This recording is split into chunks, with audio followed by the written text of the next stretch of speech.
Hello and welcome back to my channel, Rocky Mountain Gardens. Today I am joining Sherry from Pretty Simple Sherry and also Jessica from Measure and Mix in a really exciting challenge. This one is called, let me check the name, it's a long one, the $5 Dollar Tree Christmas Centerpiece Challenge. And so I am going to be working down here on my craft table. I've kind of turned my basement into Christmas Craft Central right now as I start preparing special things for my Christmas home tour, which will of course come a little bit later on in the season.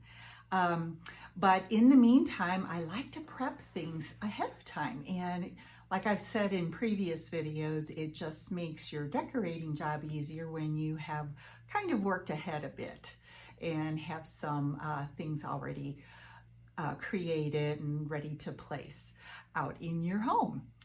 So today, that's what we're going to be doing, this Christmas centerpiece, and I'm going to be creating it from a box that I've had in my home for quite some time. It's a really cute one, but we're going to be covering it and not using the lid. And I'll be showing you what we're going to do with that in just a second.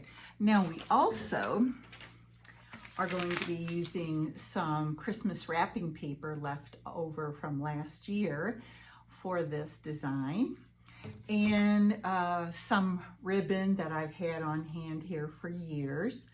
And my Dollar Tree pieces, let me reach to get them for you really quick, are, whoopsie, I just have a couple of picks that I got at the Dollar Tree, and I have 3 of these stems of small poinsettias. They're very cute. I like them a lot, and they'll look lovely in a Christmas centerpiece.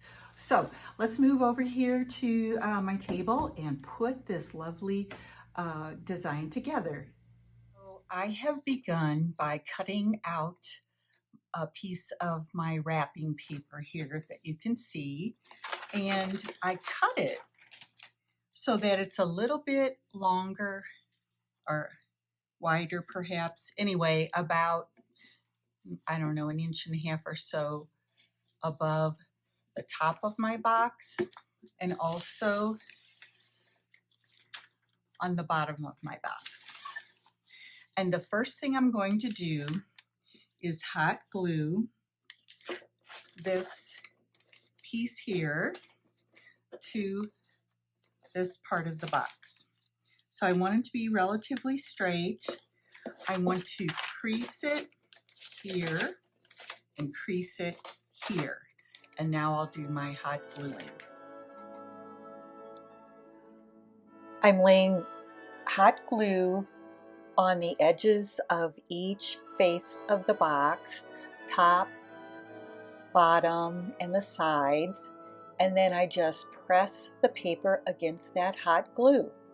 So we'll continue doing this until all 4 sides are covered, and we'll come around here to the last side and cut off the excess paper. Now we'll glue that part down as well.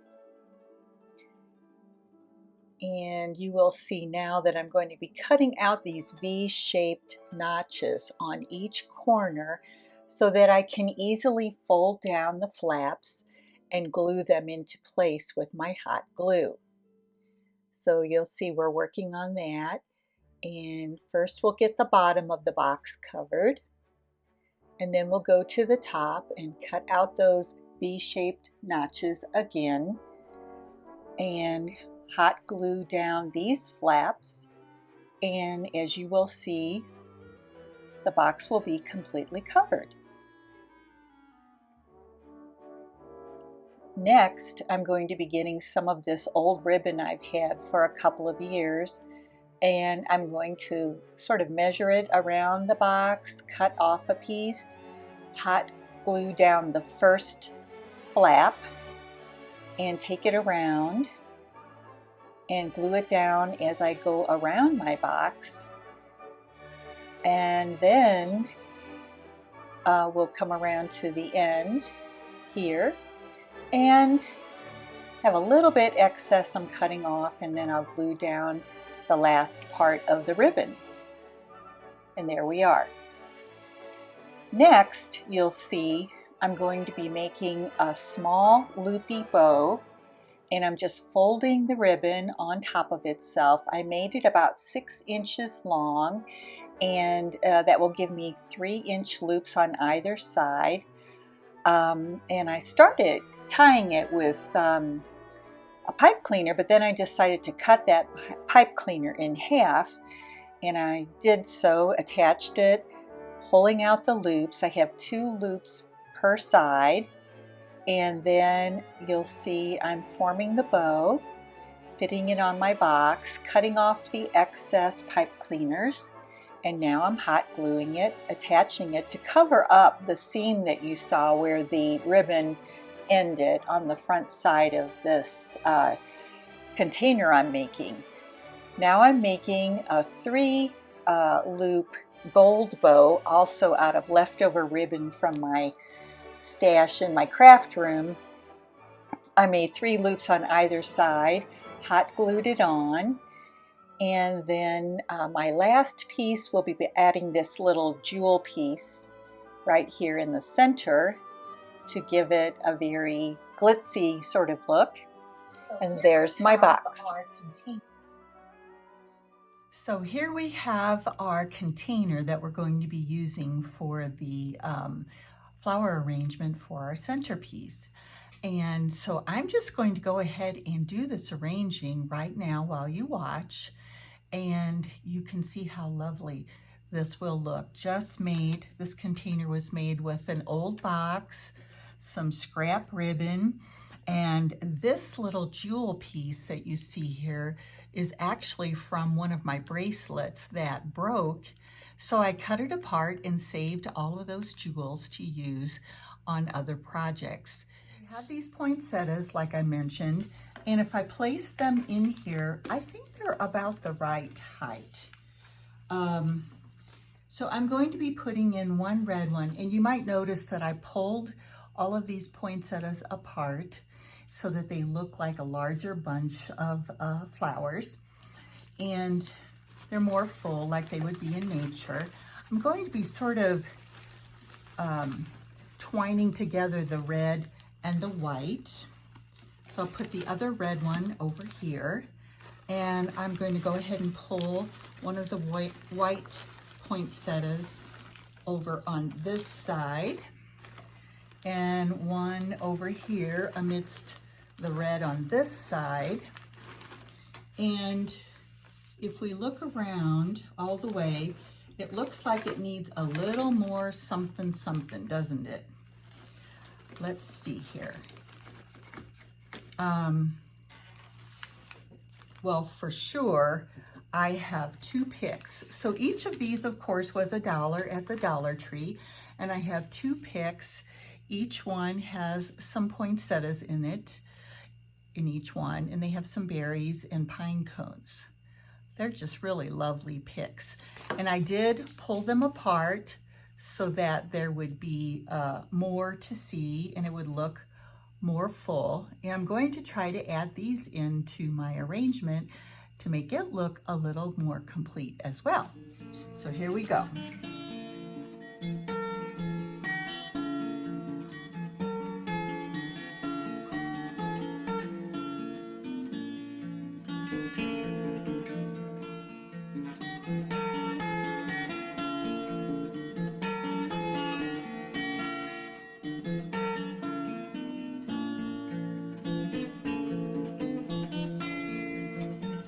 Let's go take this upstairs to my kitchen table and stage it a little bit so you can see how I'm going to be using it in my decor. This is in my hearth room. You may have seen this area before if you've been on one of my home tours. So I've moved around the poinsettias and the picks a bit to give it a more even look all the way around. And here you can see my bow with my little jewelry glued in. And I have it actually on a pedestal with this little star piece that I actually got in Germany a while back with little angels on it. It's very cute, and it brings out the red in the poinsettias and complements that. So I'm very happy with this, and it will be fun to use it when Christmas time actually comes. I certainly hope that you got some ideas for some inexpensive Christmas decorations for your homes today from my little demonstration. And I hope to see you again as we go through prepping for the Christmas season and putting things together in just a lovely, lovely way. So I will see you in my next video. I will be putting a link down below to both the playlist for this challenge so you can see other creators and what they have done, but I also will be putting a link for my Christmas playlist, which is called Rocky Mountain Cottage Christmas. Sounds lovely, doesn't it? Can't you just imagine a warm fireplace, the flames flickering, and maybe snow outside? That's a cottage Christmas here in the Rocky Mountains. So I hope to see you again. Take care and have a lovely day.